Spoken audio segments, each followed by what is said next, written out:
আসসালামু আলাইকুম গেমার্স, আশা করি সবাই ভালো আছেন বরাবরের মতো। আর আমি জিশান আছি আপনাদের সাথে। আপনারা দেখতেছেন ফ্রোজ।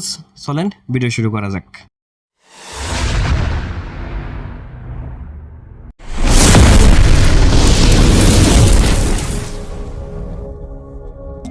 বৃহস্পতিবার আপডেটের পর গেমের মধ্যে শো টাইম বক্স এবং ফটো বক্স আরও কিছু প্লেয়ার আমরা ফ্রিতে পাইতেছি। তো এই বিষয়গুলো নিয়ে আমি কথা বলবো না, আমি কথা বলবো হচ্ছে একটা ফরমেশন নিয়ে।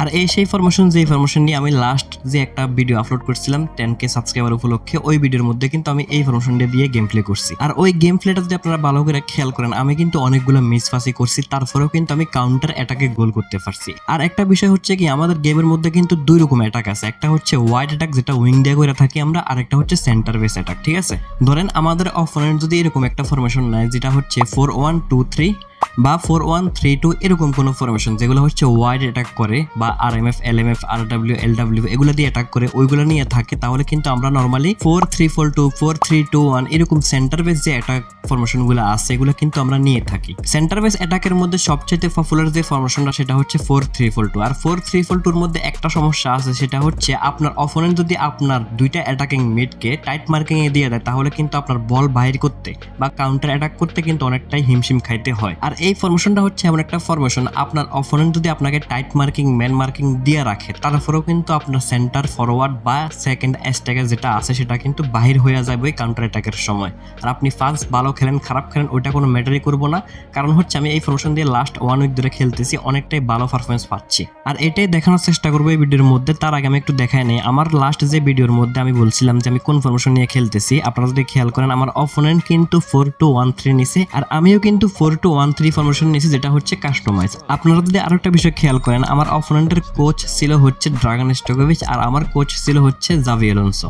যদি কোনো সন্দেহ থাকে অবশ্যই মিলিয়ে নেবেন। লাস্ট ভিডিওতে আমি বলছিলাম হচ্ছে ফার্নান্দো তোরেস এবং হচ্ছে ডেভিড ভিয়া, এই দুইটা ফ্যাক আমি গিভওয়ে করবো আপনাদেরকে। আর আপনারা দুজন হচ্ছেন উইনার, অবশ্যই ফেজের মধ্যে যোগাযোগ করবেন।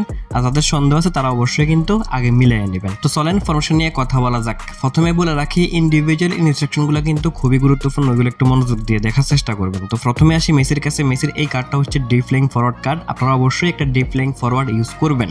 মেসি, নেইমার, হাভার্ড যেই হোক ইউজ করার চেষ্টা করবেন, ঠিক আছে। আর ডাবল টাচ স্কিল যেন মাস্ট থাকে। দ্বিতীয় যে সেন্টার ফরওয়ার্ড ইউজ করবেন আপনারা অবশ্যই গোল ফোসার হইতে হবে, ঠিক আছে। ডিপ ফ্ল্যাঙ্ক ফরওয়ার্ড ডামি রানার কোনো কিছু ইউজ করবেন না, এখানে গোল ফোসার হইলে অনেকটাই ভালো হইবে আপনার জন্য। আর ওর মধ্যে যেন ডাবল টাচ স্কিল থাকে, এছাড়া কিন্তু ফাসিং অ্যাবিলিটি যেন ভালো থাকে। আমি সেকেন্ড স্ট্যাকার এখানে ইউজ করতেছি হোল প্লেয়ার, এর মধ্যেও কিন্তু ডাবল টাচ স্কিল আছে, কারণ এখানে স্পেস অনেকটাই কম থাকবে। ডাবল টাচের মাধ্যমে কিন্তু আপনার ফিনিশিং করতে হবে বেশিরভাগ ক্ষেত্রেই, এছাড়া কিন্তু 1-to-1 করেও কিন্তু ফিনিশিং করতে পারেন। False number 9 hole player use করতে হবে, বিষয়টা কিন্তু এরকম না। ফলস নাম্বার 9 মূল কাজ থাকবে হচ্ছে অপোনেন্টের ডিফেন্সকে নিজের দিকে আকর্ষণ করা, ঠিক আছে। এটা হবে ফলস নাম্বার 9 মূল কাজ। ফলস নাম্বার 9 মধ্যে আপনারা চাইলে কিন্তু একটা ডামি রানার ইউজ করতে পারেন, ঠিক আছে। আপনারা চাইলে কিন্তু একটা প্রলিফিক উইঙ্গার ইউজ করতে পারেন। আপনারা চাইলে একটা ক্লাসিক নাম্বার 10 ইউজ করতে পারেন, কোনো সমস্যা নেই। এছাড়া আপনার কাছে যদি এমন কোনো প্লেয়ার থাকে যার অ্যাবিলিটি হচ্ছে ব্লিজ কার্ল, ওই প্লেয়ারটাও কিন্তু আপনারা এই জায়গায় ইউজ করতে পারেন। তবে অবশ্যই মনে রাখবেন ওই প্লেয়ারটা যেন ক্রিয়েটিভ প্লে মেকার না হয়। অবশ্যই হোল প্লেয়ার, প্রলিফিক উইঙ্গার এবং হচ্ছে ডামি রানার এগুলো আপনারা ইউজ করতে পারেন ফলস নাম্বার 9-এ। কারণ ক্রিয়েটিভ প্লে মেকারের কাজ হচ্ছে আলাদা একটা কাজ, যেটা আমরা রোনালদিনহো দিয়ে করাবো, সেটা হচ্ছে অ্যাটাকিং মিড। আর অ্যাটাকিং মিড থেকে ক্রিয়েটিভ প্লে মেকার পাসিং করবো তখন কিন্তু আমাদের সেন্টার ফরওয়ার্ডরা বল রিসিভ করতে পারে, ওই স্পেসটা তৈরি করে দিব হচ্ছে আমাদের ফলস নাম্বার 9। এই ফরমেশনের মূল উদ্দেশ্য কিন্তু এটাই, ফলস নাম্বার 9 খেলানোর। আশা করি বুঝতে পারছেন। ডিপ ফ্ল্যাঙ্ক ফরওয়ার্ড হচ্ছে 1-to-1 করার জন্য এবং গোল ফিচার হচ্ছে ফিনিশিং করার জন্য। এছাড়া কিন্তু অপোনেন্টের ডিফেন্সকে ধোকা দেওয়ার জন্য ফলস নাম্বার 9 এই জায়গায় আছে। অ্যাটাকিং মিডে যেন ক্রিয়েটিভ প্লে মেকার হয়, এখানে কোনো রকম হোল প্লেয়ার বা ক্লাসিক নাম্বার 10 ইউজ করবেন না। আমি একটা জায়গা দিয়ে দিচ্ছি, আপনারা ওইখানে কিন্তু classic number 10 hole player use করতে পারেন। অ্যাটাকিং মিডে মাস্ট আপনারা ক্রিয়েটিভ প্লে মেকার ইউজ করবেন। আর অবশ্যই খেয়াল রাখবেন বল কন্ট্রোল, ড্রিবলিং এবং হচ্ছে পাসিং অ্যাবিলিটি যেন ভালো থাকে। এছাড়া এই প্লেয়ারটার যেন অ্যাক্সেলারেশন, কিকিং পাওয়ার, এছাড়া কিন্তু ফিজিক্যাল কন্টাক্ট ব্যালেন্স এগুলো যেন ভালো থাকে, মোটামুটি যেন ভালো থাকে। না হলে কিন্তু আপনি অবশ্যই কাস্টমাইজ করে নেবেন। Physical contact, balance, passing ability এগুলো কিন্তু অনেকটাই দরকার একটা অ্যাটাকিং মিডের জন্য, ঠিক আছে। এখন আসি ডিফেন্সিভ মিড আপনারা কোন কোন প্লেয়ারগুলো ইউজ করবেন। এখানে আপনারা দেখতে পাচ্ছেন আমি কিন্তু একটা এনকোরম্যান এবং সাথে একটা অর্কেস্ট্রেটর প্লে করাইতেছি, ঠিক আছে। আপনারা চাইলে কিন্তু একটা ডিস্ট্রয়ার প্লাস একটা বক্স টু বক্স ইউজ করতে পারেন, কোনো সমস্যা নাই। ডিফেন্সিভ মিডফিল্ডের ডিস্ট্রয়ার বা এনকোরম্যান থাকতে হবে মাস্ট, সাথে বক্স টু বক্স বা অর্কেস্ট্রেটর আপনারা প্লে করাইতে পারেন। এখন আসি মূল জায়গায়, মূল বিষয় যেখানে আপনারা সবসময় ধোকা খাওয়া যায়, সেটা হচ্ছে ডিফেন্স লাইন। ডিফেন্স লাইনের মধ্যে আপনারা অবশ্যই মনে রাখবেন এখানে কিন্তু আপনারা কোনো রকম কম্প্রোমাইজ করবেন না।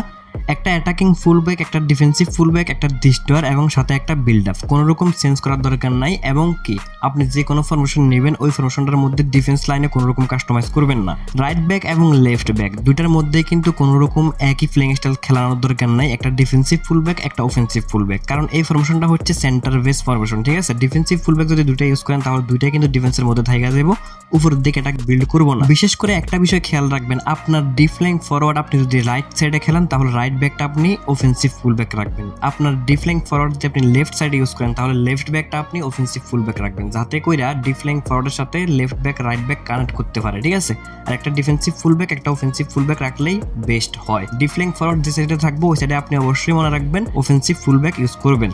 এখন আসি ইন্ডিভিজুয়াল ইনস্ট্রাকশনের মধ্যে দেখেন আমি এখানে কিন্তু ডিফেন্সিভ ফুল ব্যাককে ডিফেন্সিভে দিয়ে রাখছি যাতে করে ও সেন্টার ব্যাকদের সাথে থাকে। এর কারণ হচ্ছে অফেন্সিভ ফুল ব্যাকের থেকেও কিন্তু ডিফেন্সিভ ফুল ব্যাকের স্পিড অনেকটাই কম থাকে। ভাগ্যক্রমে যদি ডিফেন্সিভ ফুল ব্যাকটা উপরের দিকে উঠে চলে আসে তাহলে ব্যাক করতে কিন্তু ওর অনেকটাই লেট হয়ে যায়, যাতে করে ডিফেন্স লাইন আমরা একটা ভালো সার্ভিস পাই। এই কারণে কিন্তু ওর আমি ডিফেন্স করে রাখছি।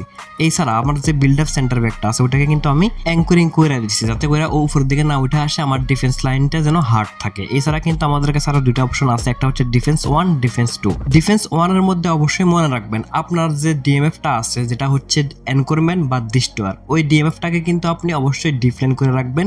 আর অর্কেস্ট্রেটর ইউজ করেন বা বক্স টু বক্স ইউজ করেন ওইটাকে আপনি ফ্রি সাইডে রাখবেন। আর কাউন্টার টার্গেটের মধ্যে অবশ্যই মনে রাখবেন আপনার যে গোল ফুচার প্লেয়ারটা আছে এই স্পিডের যে প্লেয়ারটা ওইটাকে অবশ্যই কাউন্টার টার্গেটে রাইখা দিবেন। এই জায়গায় আমি আরেকটু কথা বলে নেই, আপনার অপোনেন্ট যদি 4-3-4-2 ফরমেশন নিয়ে আসে আপনি অবশ্যই ডিফেন্স 1, ডিফেন্স 2 এর মধ্যে আপনি টাইট মার্কিং করে দিবেন অপোনেন্টের দুইটা অ্যাটাকিং মিডকে, এতে করে কিন্তু আপনি অনেকটাই ভালো একটা ফলাফল পাবেন, ঠিক আছে, এটা শিওর থাকেন।